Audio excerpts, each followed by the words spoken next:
Então, pessoal, acho que esse é um tema que ele começa bem assim pela realidade nossa, né, que é o eixo 4, a valorização dos profissionais da educação, né? E o próprio texto, ele coloca que a valorização dos profissionais da educação comporta duas dimensões, que eu queria falar dessas duas dimensões. Uma é a dimensão objetiva, né? E o que é a dimensão objetiva?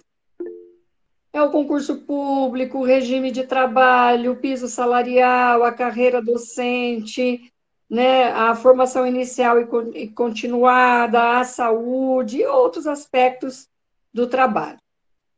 A dimensão subjetiva é justamente o período que a gente mais está sofrendo. São os dois, mas né, eu diria que a gente hoje é mais atacado ainda na questão subjetiva, que é o reconhecimento social e a dignidade profissional.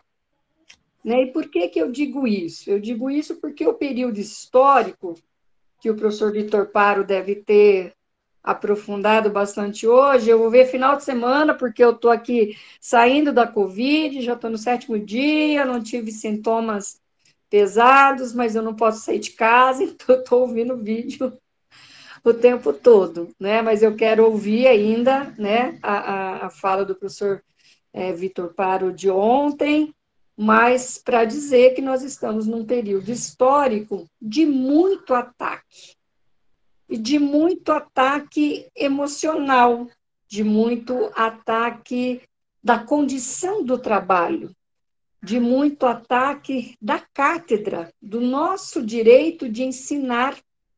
Então, nós estamos sendo muito atacados e atacadas nestes aspectos, e a pandemia também, ao mesmo tempo, nos levou a um processo interno e isolado que faz parte também deste período histórico e que nos leva desde 2014, se não me engano, na CONAI 2014, o nosso eixo sempre era assim: valorização dos profissionais da educação, formação, carreira e condições de trabalho. E a saúde, como as companheiras já colocaram aqui, ela teve que entrar neste eixo, né? Porque a gente percebe e tem vivenciado um adoecimento muito grande da categoria. Já vinha este adoecimento numa amplitude grande, se aprofundou com a pandemia neste período histórico e ainda vivenciamos um processo muito difícil. Então, é um campo aberto, eu diria, esta situação ainda do adoecimento e de toda a situação que nós vivenciamos no nosso país. Diante disso, eu queria só fazer um resgatezinho, né, quando a gente fala que nós estamos vivendo o pior cenário histórico, do ponto de vista do ataque aos direitos da classe trabalhadora, e também da condição subjetiva, do ataque à nossa profissão, do ataque aos nossos princípios, do ataque à nossa condição profissional, né? Nós juntamos tudo isso. Eu queria sugerir aqui uma leitura para quem ainda não fez, que é, né, o novo neoliberalismo. Parece redundante, né? Nas ruínas do neoliberalismo, da Wendy Brown, ela é americana, e ela faz, né, uma descrição do que significa estas ruínas do neoliberalismo, tão contundente para a gente poder entender esse momento histórico, porque a primeira parte, vou chamar assim, do neoliberalismo, as privatizações, o liberalismo com força total, né, ele veio de uma forma muito forte ali na década de 90. Depois a gente começa um processo de recuperação no nosso país, mas depois a gente sofre os novos ataques e mundialmente, né, o neoliberalismo ele volta com uma nova face, que a Wendy Brown chama da ambição da extrema-direita. O que ela chama de ambição da extrema-direita? Ela fala que é a ruptura da ordem democrática, porque vamos lembrar bem aqui, né?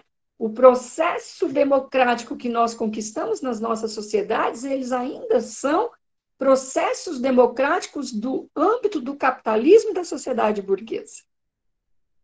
E a Wendy Brown ela vai dizer assim, olha, esta ambição da extrema-direita é romper com esta ordem democrática tão duramente conquistada pela classe trabalhadora. É disciplinar para o mercado. É uma moralidade sectária, racista, LGBTfóbica e tecnocrática.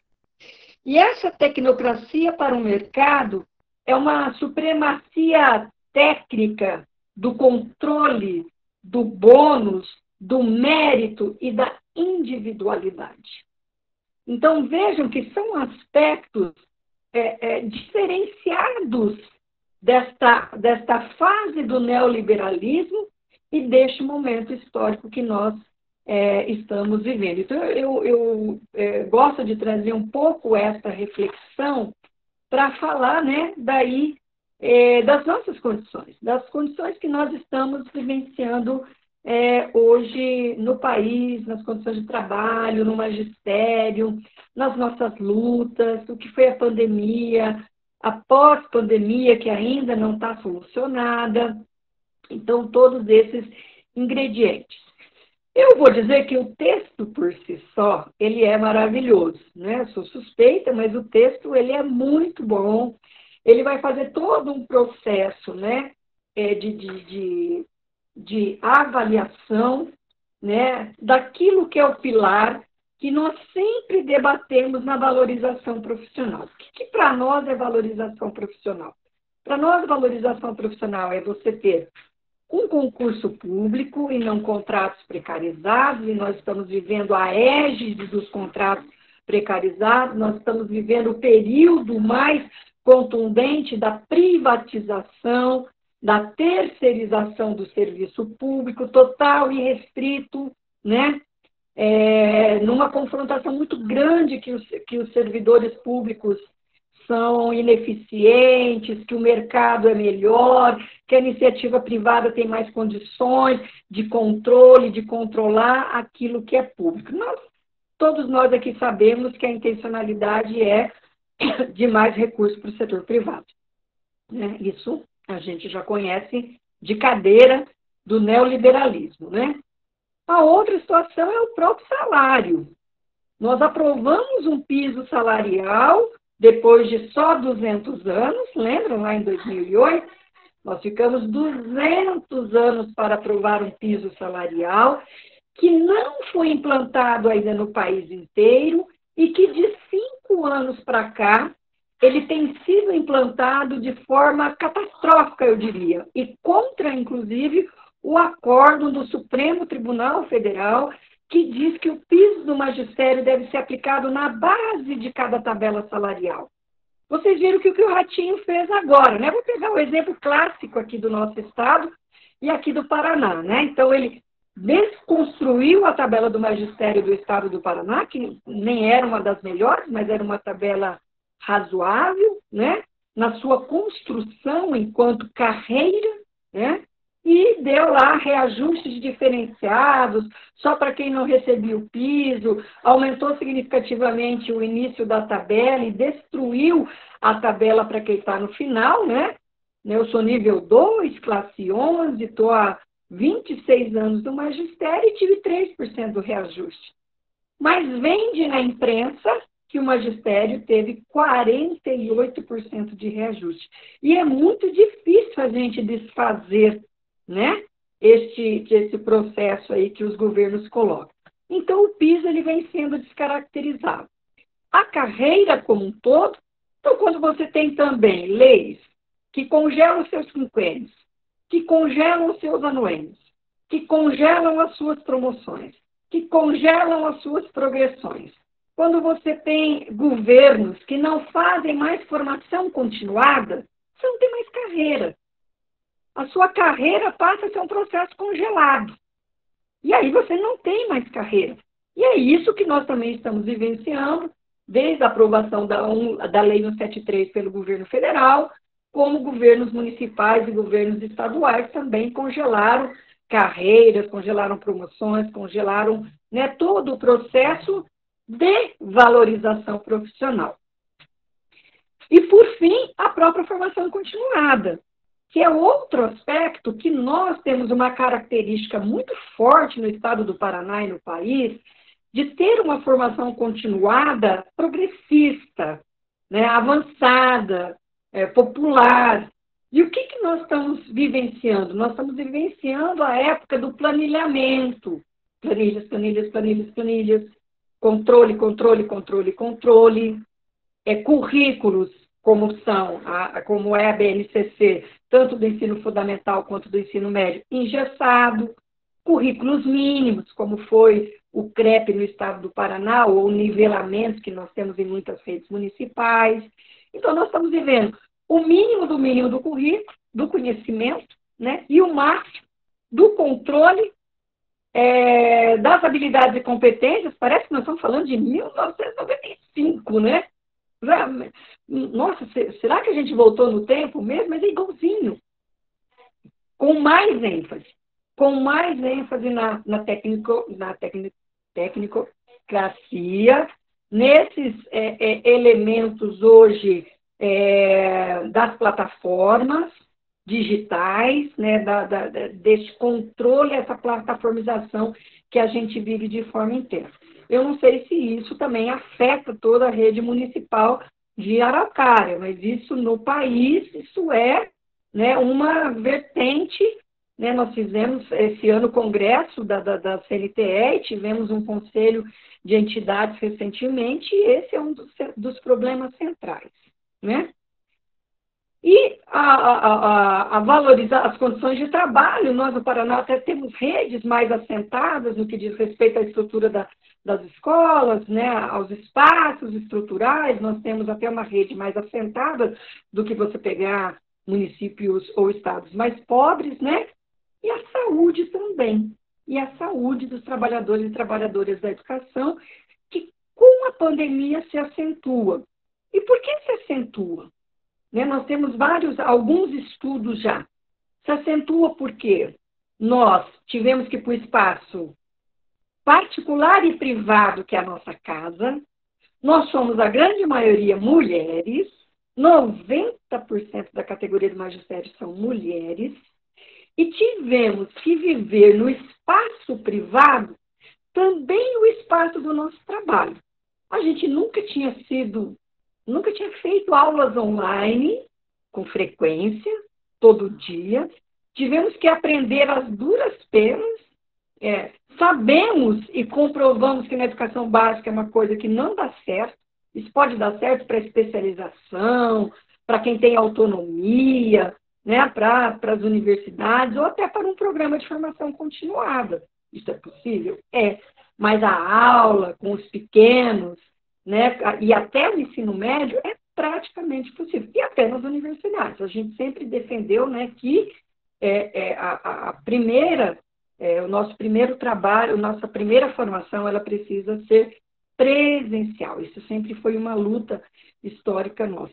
E com isso também veio o adoecimento. O isolamento, mais do que comprovado que as escolas são as relações sociais. Porque o isolamento, as cobranças, o assédio, o controle, né? Mesmo você estando sozinho, distante do processo escolar, mas as cobranças se intensificaram. E o adoecimento dessa mistura, e o medo da pandemia, e o período histórico, e o negacionismo, e a caça às bruxas, literalmente, porque nós somos maioria mulheres, né? Do ensinar, do que ensinar, como ensinar, a militarização das escolas que nos afetam, né, no país todo. O Paraná é o estado que mais militarizou escolas nesses programas, né? Esse processo que a gente que vai se intensificando do militar, dessa presença controladora, né, para a nossa juventude, para nossas escolas, sem contar os assédios que nós já vimos que eles são intensos também nesse tipo de escola. Então, todos esses elementos, eles se tornam, né, elementos que dificultam o nosso trabalho e são determinados pelos governos. O governo federal, a gente fala assim, não existe MEC, existe. Existe MEC para nos atacar. Todos os secretários, todos os ministros da educação nos odeiam, nos odiaram e nos odeiam. Né? Como é que a gente tem gosto, tem vontade de trabalhar com essa situação? A grande vitória que nós vivenciamos neste período, né, de forma online também, foi a conquista do Fundeb. E o Fundeb, para a valorização profissional, ele é extremamente importante. E até hoje ele continua sendo disputado, né?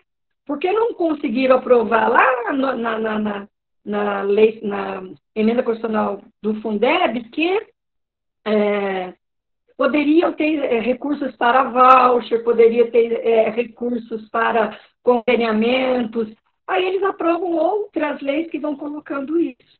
Né, como a lei do ensino médio, que você pode fazer conveniamento com o Sistema S, com as universidades. Aí você faz uma nova lei do homeschooling, da educação domiciliar, que é mais um processo de exclusão dos estudantes ou daqueles mais pobres, ou do fundamentalismo, muitas vezes religioso, que também está na gênese desta situação nacional que a gente vive, do patriarcado, igreja, família, igreja, terra e propriedade. Nós estamos vivendo novamente esse período.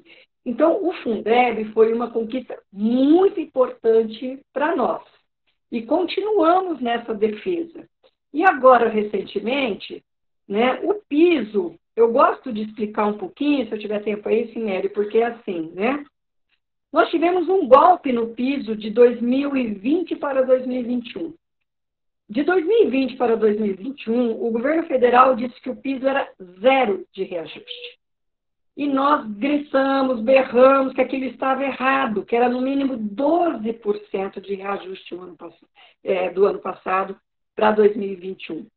Portanto, esta fórmula agora de 2021 para 2022 de 33,24% é uma fórmula que acumulou os 2 anos, né? Por isso que esse valor foi alto agora. E por isso que também os gestores se aproveitam deste processo para colocar uma cunha sobre essa conquista do magistério no país, que é dizer, não podemos pagar, não tem quem resista, a pandemia não deixou, vamos estar quebrados, mas a gente não viu nenhum dar reajuste o ano passado, quando o reajuste foi 0, mas, não, vamos dar ao menos a inflação. Então, é um jogo de cartas marcadas muito intenso, né, e muito grande que nós estamos passando, né. Vocês aí têm uma carreira que a Sinéria me passou muito rapidamente, né, que em tese atinge o piso, mas, porque é 2.500 a cada 20 horas, né, mas não necessariamente a gente precisa ficar só no piso.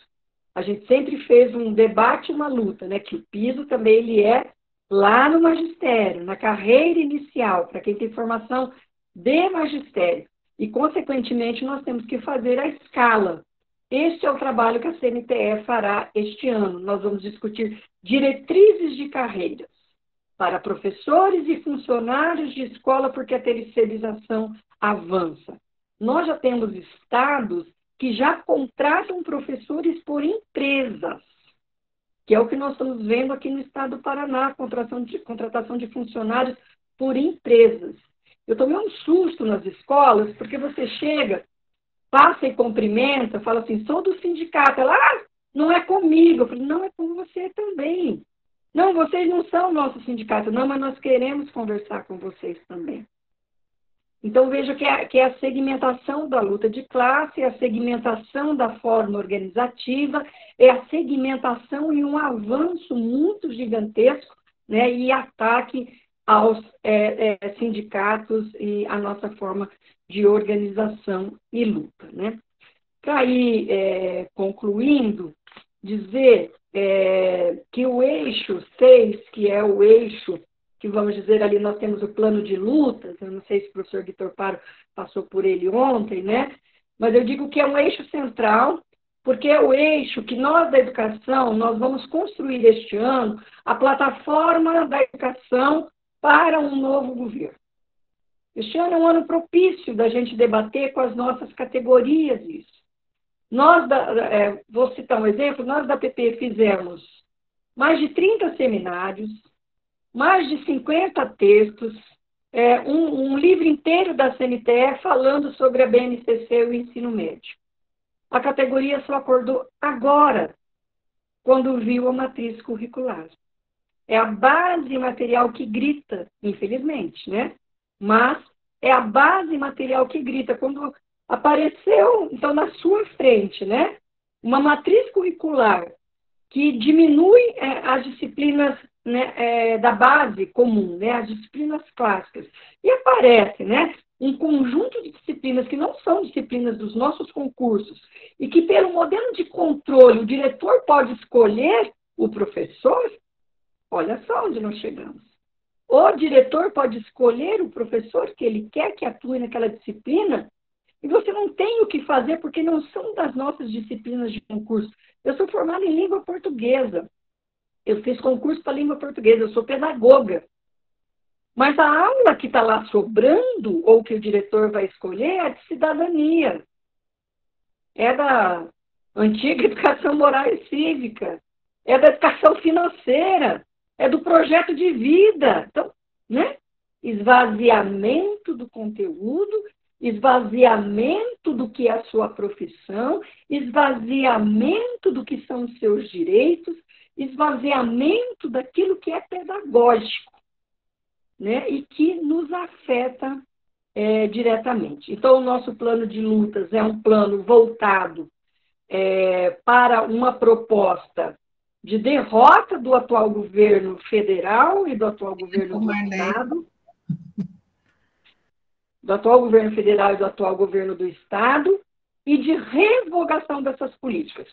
Começando pela emenda constitucional 95, que já tirou mais de 100 bilhões desses 6 anos de recursos da educação pública no nosso país, passando, né, por um Fundeb robusto, passando pela revogação da reforma trabalhista, da reforma previdenciária, vamos impedir, e acho que já impedimos, a reforma administrativa e todas as legislações, né, que confirmaram este processo da desvalorização profissional para este período, né? Então, mas dizer que nós estamos sempre atentos e atentas e que é um período de muita esperança. Nós precisamos continuar esperançando. E a Conferência Nacional Popular de Educação, para mim, né, eu sou suspeita de novo, mas para mim é o maior evento educacional que a gente tem no país. Né? O documento, o melhor documento que nós temos é o documento do Plano Nacional de Educação, embora ele tenha seus problemas, mas 94% do Plano Nacional de Educação, que está morto e acabado numa gaveta, foi oriundo das nossas conferências de educação e deve ser colocado de volta na roda para a gente debater. Para que o sonho da Angelita que falou, não, da Marília. A Marília que falou assim, gente, como é bom trabalhar meio período. Esse é o nosso sonho. O sonho de uma carreira única, de um magistério unificado no país, na educação básica ao menos, de você trabalhar 50% da sua jornada em sala de aula e 50% em hora atividade, em pesquisa e em estudo. Este é o nosso sonho, mas não um sonho só para quando a gente aposentar. Um sonho para ser realizado neste país e neste processo em disputa que nós estamos vivenciando. Obrigada, Simésio. Que eu falei, né? A leitura do texto, ele já dá um panorama e uma visão geral, né, do momento que nós estamos vivendo, do que é necessário, alterações, construções mais efetivas, né? Talvez esteja em outro lugar também, que agora não estou me lembrando no texto, mas nós também temos que ter uma defesa das plataformas digitais na educação, mas plataformas públicas, né? Eu acho que está em outra parte do texto, não está nesse eixo, né? mas nós temos universidades, nós temos condições de desenvolver, né, plataformas aí públicas, né, para que a gente possa utilizar e melhorar o nosso trabalho, né, porque o que a gente vê hoje também são governos utilizando a compra total e restrita, né, de instrumentos privados, né? Também nós precisamos colocar aqui, talvez nesse eixo que me veio à memória agora, uma parte de que nós precisamos ter também as condições materiais para o nosso trabalho. Então, assim, um notebook novo a cada 4 anos, né? A compra efetiva desses materiais, né? Para a condição efetiva do nosso trabalho. Hoje a gente não compra livro mais, né? A gente tem um e-book, a gente tem uma outra forma de. Eu, apesar que eu ainda gosto dos livros, né? Mas a gente já tem uma outra forma, né, dessa solidificação que a gente precisa. Mas a gente não tem coisa de comprar. Gente, um computador bom hoje é quanto? 6.000, né? Por aí, né? Para você ter mesmo, né? Que dure, que a gente consiga. E tem recursos públicos para isso. Teve lei aprovada para isso que o governo federal não disponibilizou. Então, pode talvez entrar aqui também no Ciméria, anota aí para a gente escrever isso aí também nesse eixo da valorização profissional, né? E uma outra coisa que daí a Ciméria entrou, eu falei pouco da gestão democrática, né? Até porque não é o eixo da gestão, mas tem muito a ver a nossa ação na escola a partir de uma gestão mais democrática. E, de fato, a gente está vivendo o período da fiscalização. E como a Cimeri colocou ali anteriormente, é isso mesmo, né? As pessoas vão ficando acuadas, acuadas, acuadas, se sentindo é, é, cada vez mais sozinhas, né? Um sentimento de solidão. Eu digo que o nosso maior desafio na educação pública é reconstruir o coletivo. Na sociedade inteira é reconstruir a humanidade. Sim, as pessoas brincam assim, pouca coisa, né? Mas você vê um sujeito morto a pauladas, não é qualquer coisa, né? É ter que restituir a humanidade, a gente superar de fato essa quadra histórica, como a gente costuma dizer, essa quadra histórica mais difícil das nossas vidas. É muito negativismo, é uma guerra híbrida, de uma intensidade tão grande que mal a gente consegue respirar. Ai, vencemos isso aqui agora vamos tratar disso. Não, é um rolo compressor, né? Foi um rolo compressor, é ainda um rolo compressor. Mas eu acredito muito, mas muito mesmo, que nós vamos virar esta história para uma reconstrução mais efetiva, para a retomada dos aspectos históricos, educacionais que nós sempre defendemos, né? Para ter de volta o Ministério da Educação, né? Que olhe a valorização profissional, que converse, que nos enxergue de fato, né? Com este olhar carinhoso, que a nossa profissão exige carinho, exige afeto, exige direitos, né? A gente não é dura a vida inteira, porque lá a molecada nos faz sentir, né, esta relação de carinho. Por isso que eu gosto muito daquele livro da CNTE, Educação, Carinho e Trabalho, né? Que foi a maior pesquisa educacional sobre saúde. Já vai para mais de 20 anos daquela pesquisa, e nós da CNTE estamos fechando uma nova pesquisa no país sobre saúde dos trabalhadores e das trabalhadoras. Logo aí a gente tem um instrumento novo aí para a gente ter esse olhar, né? Então, agradecer, Simere, acho que, né, foi muito produtivo aqui. Eu brinco que esse texto fala por si só, né? Vejo que fizemos poucas emendas, mas é porque o texto ele é muito contundente, a gente tem É muito muito, rico, demais. isso. Isso. E leiam o resto, viu, gente? Quanto mais eu leio, hoje eu peguei aqui para ler de novo, né? Eu ainda tenho que cadernar o meu aqui, porque as folhinhas soltas, hoje estava tudo fora de ordem. Quanto mais você vai lendo e vai né, vendo situações mais importantes, né? Mas acredito que seja 2022 um dos anos mais importantes da nossa história. Seja a nossa companheira que tem 6 meses de prefeitura, e deixa eu já esqueci quem que é, né? Seja nós não, seja os que estão no meio do caminho, que eu vi alguns falar que estão com 10 anos, né, de escola pública, seja nós as mais experientes, novas e bonitas, mais experientes, que já temos 25 anos, estamos indo para 26, para 27, né, e seja as aposentadas, que também estão aqui, né? E mais que aposentados e inativos nunca, né? A nossa história com a educação, a nossa vida com a educação, a gente não abandona, não tem jeito. Então, isso é bastante importante. Vai ser um ótimo ano, eu tenho certeza. De muito fôlego e muita batalha, mas vai ser bom. Então, obrigada, Cimere, parabéns pela conferência. Já marcamos a nossa conferência estadual. Coloquem aí na agenda, dia 25 e 26 de março. Nós temos a nossa Conferência Estadual de Educação, a nossa CONEP estadual. E depois, lá em julho, eu não sei, não lembro se é de 13 a 15 de julho, por aí, nós temos a nossa Conferência Nacional, como eu digo, guardem um pouco do dinheiro, porque vai ser lá em Natal. Vamos para Natal. Então, vamos aí guardar um dinheirinho, todo mundo, para a gente não perder o evento histórico do ano, que é a nossa Conferência Nacional Popular de Educação. Obrigada.